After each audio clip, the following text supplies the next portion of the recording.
अस्सलाम वालेकुम रहमतुल्लाह दोस्तों, वेलकम टू माय चैनल। आज से ताकरात का सिलसिला जो है वो स्टार्ट हो जाएगा ओमान में, क्योंकि आज 20वां रोज़ा है और 21वीं रात है।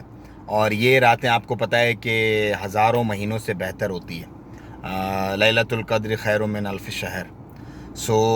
इसमें मलाइका भी उतरते हैं और आप जितना भी कर सकते हैं अपनी इबादत इन 5 ताक रातों को मैक्सिमम आप यूटिलाइज़ करें और अपनी बख्शिश व मगफ़िरत का ज़रिया बनाएं। और आपके जो और रिलेटिव्स वगैरह या आपके माँ बाप या जो भी इस दुनिया से चले गए उनके लिए भी बख्शिश व मगफ़िरत की दुआ करें।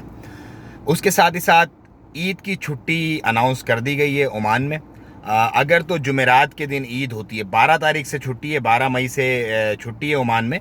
लेकिन अगर ईद होती है जुमेरात के दिन यानी कि 13 मई को, तो छुट्टियां जो हैं वो ख़त्म हो जाएंगी हफ्ते के दिन।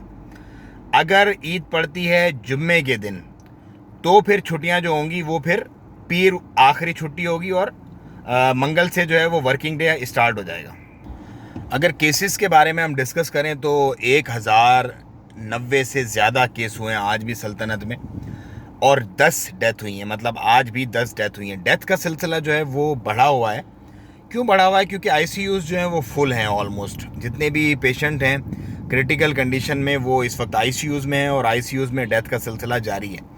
ये जो लॉकडाउन लगाया गया इसकी बड़ी एक मेन वजह यही है कि आईसीयू की ऑक्यूपेंसी जो है वो फिलअप हो गई है और इसका मज़ीद स्प्रेड ना बढ़े और मज़ीद लोग आईसीयू की तरफ ना जाएं। इसको रोकने के लिए मुकम्मल लॉकडाउन का ऐलान किया गया है कि जितने भी कारोबार होंगे वो जो मैंने आपको कल बताए थे उनको छोड़ के, गैस स्टेशन और ये अपना जो खाने पीने के फूड स्टफ वगैरह वाली जो दुकानें होती हैं इनको छोड़ के बाकी तमाम जो है वो 8 मई से 15 मई तक बंद होंगे। उसके बाद 7 बजे से सुबह 4 बजे तक मुकम्मल लॉकडाउन होगा। मतलब ना गाड़ी चलेगी, ना बंदा चलेगा, ना दुकान वकान, कुछ नहीं चलेगी।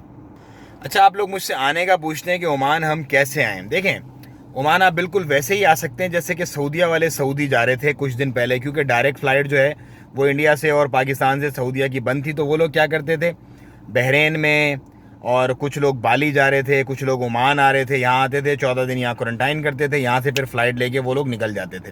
सो आप लोग भी बिल्कुल ऐसे ही कर सकते हैं। जिन ममालिक की फ़्लाइट बंद नहीं है ओमान से, आप उस मुल्क में जा सकते हैं, 14 दिन वहाँ क्वारंटाइन करें, वहाँ से आप फ़्लाइट लें और फिर आप आ जाएं सल्तनत ऑफ ओमान। ये सिंपल प्रोसीजर है, इसमें कोई रॉकेट साइंस नहीं है, कोई आगे पीछे ऊपर नीचे हील हुज्जत नहीं है। लेकिन वापसी की फ़्लाइट का जो प्रॉब्लम है आपके अपने कंट्री में जाने का, वो आपने अपनी एयरलाइन से चेक करना। वो मैंने आपको ऑलरेडी बता दिया था कि आपने जो फ़्लाइट बुक करवाई हुई है, आया वो फ़्लाइट जा रही है या उस फ़्लाइट का अल्टरनेट कोई होगा। अगर वो फ़्लाइट नहीं जा रही तो आप फिर वाया रूट ले सकते हैं, अगर आप अफोर्ड कर सकते हैं तो।